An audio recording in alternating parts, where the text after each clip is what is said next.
बाबा जी की प्यारी साथ संगत जी, राधा स्वामी जी। आज का जो कोटेशन लिया गया है बहुत ही महत्वपूर्ण है। इस माया की नगरी, काल की नगरी के बारे में व्याख्या किया गया है।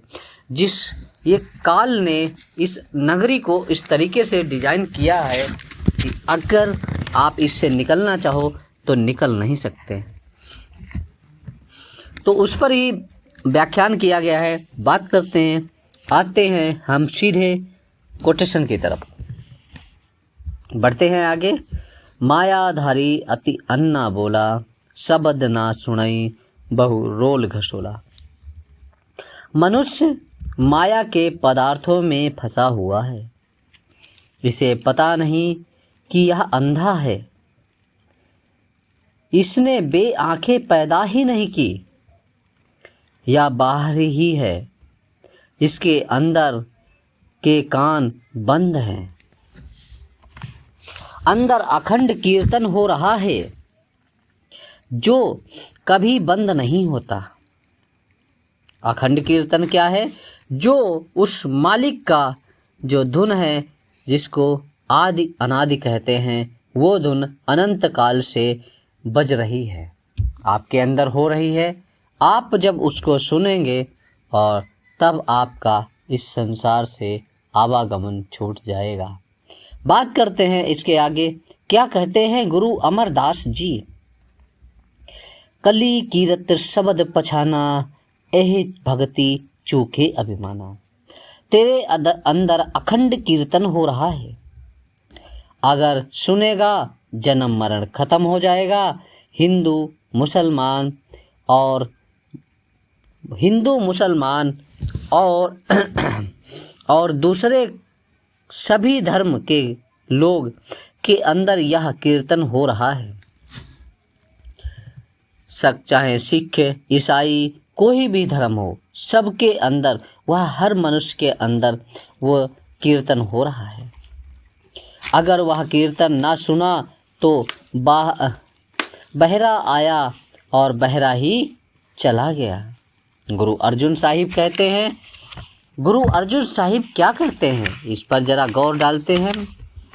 कहते हैं, अखंड कीर्तन तिन भोजन चूरा, कहो नानक जिस सतगुरु पूरा। वह जो अलख है, अलख है, लखा ना जाता, अपार है, अगम है, इसके अंदर है। बाहर लाखों ठोकरे खाओ नहीं मिलता। बाहर कितना भी घूमो, कितना भी खोजो, वह नहीं मिलेगा। ये हम नहीं कह रहे, हमारे गुरु की वाणी है जो कह रही है कि अगर आपको आपकी वो धुनकार सुननी है, वो आवाज़ को सुननी है, तो आपको अंदर जाना पड़ेगा, अंदर खोजना पड़ेगा। वह जब भी मिलेगा आपके अंदर ही मिलेगा, बाहर नहीं। हमें आँखों के पीछे पर्दा लगाकर बाहर निकाला हुआ है। मतलब हमें आँखों के पीछे, हमारी जो आँखें हैं, इनके पीछे पर्दा लगा हुआ है और हम बाहर निकला हुआ है। हम सारी उम्र बाहर फिरते रहते हैं।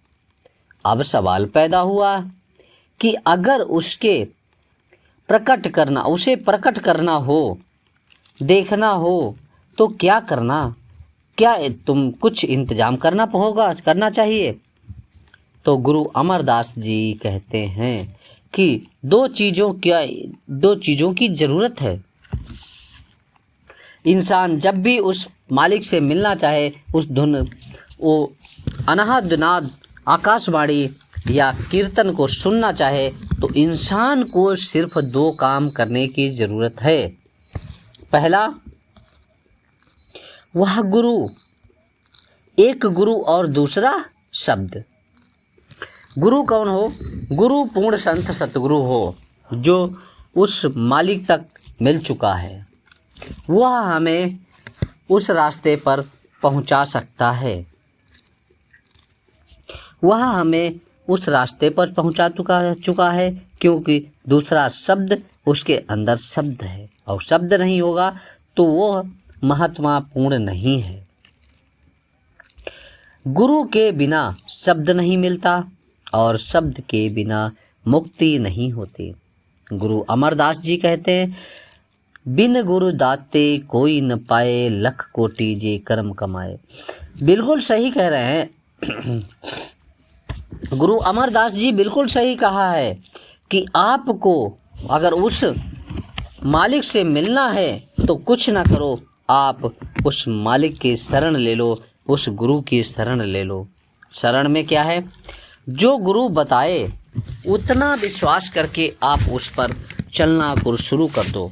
यानी अगर वो बताता है कि आपको भजन करना है, इतना हुक्म है उस मालिक का, उस संत सतगुरु का, तो आप विश्वास करके उसके ऊपर शुरू कर दीजिए उस काम को, और आप उससे धीरे धीरे धीरे धीरे करते करते आप उस अनहद शब्द, अनहद वाणी, आकाशवाणी को सुन सकते हैं, जिसकी महिमा गुरु नानक साहिब, गुरु तेग बहादुर जी और जितने महात्मा हुए हैं, अमरदास जी और तुलसी साहिब, सभी लोग उस नाम की महिमा करते हैं, उस नाम का व्याख्यान करते हैं।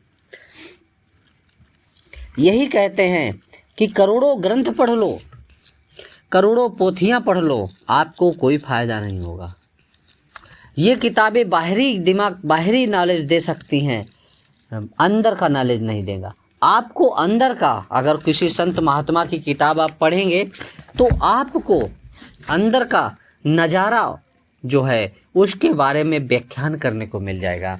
जैसे कि हम बात कर लेते हैं कि एक खाना बनाने की आपके पास किताब हो और उसको आप पढ़ते जाइए कि पूड़ियाँ इस तरह से पकती हैं, पनीर इस तरह से पकता है, खाना इस तरीके से बनता है, जलेबियाँ इस तरीके से बनाई जाती हैं। क्या आप पढ़ते रहें और पढ़ पढ़ के आपका पेट भर जाएगा या स्वाद आ जाएगा? ना स्वाद आएगा ना पेट भरेगा। जब तक आप उसके बताए मुताबिक आप काम नहीं करेंगे, तब तक आपको ना स्वाद आएगा ना ही आपको पेट भरेगा। ठीक इसी प्रकार से जो गुरु कहता है कि ध्यान करो, उस मालिक का ध्यान करो, उस परम पिता का ध्यान करो, उसका सुमिरन करो, धीरे धीरे धीरे धीरे जब आप सुमिरन करेंगे तो मन लगना शुरू हो जाएगा, मन धीरे धीरे ठहर जाएगा। जब आपका मन ठहर जाए तब समझ लीजिए आप कि आपकी उस मालिक से प्राप्ति का रास्ता तय हो गया है। उस मालिक से प्राप्ति का रास्ता तय होते ही वो आपको अनहद नाद, आकाशवाणी जो उस हमारे सभी के अंदर, हर एक इंसान के अंदर हो रही है, वह आपको सुनाई देगी। ये कब सुनाई देगी? जब उस सच्चे महात्मा से ये नाम लोगे, आप नाम की कमाई करोगे। जब धीरे कमाई करते करते जब आप उस सचखंड, उस अकाल पुरुष के सहारे आप ऊपर बढ़ जाओगे तो वो मालिक आपको दर्शन देगा। इसके अलावा आपको दूसरा कोई रास्ता नहीं। मजहबी चाहे जितने आप तीर्थ व्रत कर लो, इस भारत में 68,000 तीर्थ हैं, 68 तीर्थ हैं। चाहे आप 68 तीर्थ पर स्नान कर लो, बनता कुछ भी नहीं। बनेगा तो सिर्फ आपके उस शरण सतगुरु के। कभी गंगा नहाओ, यमुना नहाओ, तीर्थ यात्रा कभी भी कहीं भी जाओ, उनसे आपको कभी भी कुछ नहीं मिलेगा।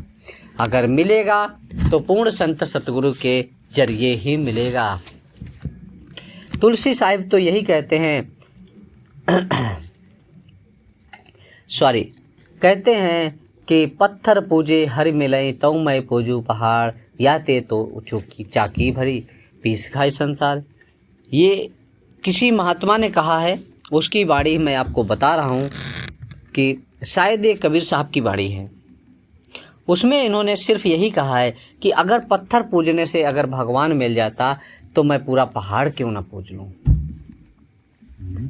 इससे अच्छी तो चाकी है, घर की चक्की है, जिसको चलाने से आटा निकलता है, आटा पीसती है वो चक्की, गेहूँ पीसकर आटा निकलता है, जिससे आप घर का पूरा पेट भरता है।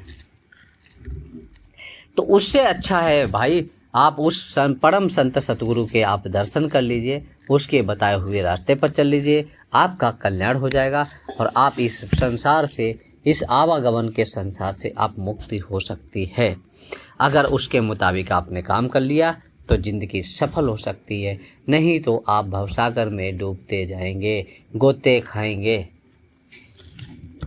आज का वीडियो सिर्फ इतना ही था। फिर मिलेंगे एक नेक्स्ट नए वीडियो में, एक नई साखी, एक नए शब्द के साथ।